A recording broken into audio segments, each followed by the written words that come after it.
তিনি কেন আমাকে ভারতে আমন্ত্রণ জানাবেন? আমার তাকে ভারতে আমন্ত্রণ জানানোর কথা। আমি তো নিশ্চয়ই তাকে ওয়েলকাম জানিয়েছি ভারতে।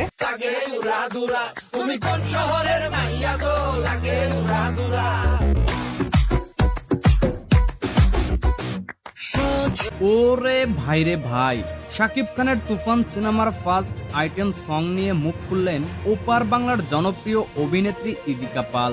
বিস্তারিত জানতে ভিডিওটি শেষ পর্যন্ত দেখবেন।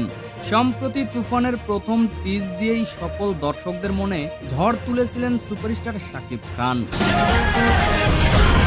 তারপর লাগে উড়াদুরা আইটেম গানের ট্রেলার প্রকাশ করে আলোচনার পাশাপাশি হয়েছে ব্যাপক সমালোচনা। নিন্দুকেরা যে যাই বলুক না কেন, সেই আলোচনায় যেন পানি ঢেলে দিলেন প্রিয়তমা খ্যাত অভিনেত্রী ইদিকা পাল।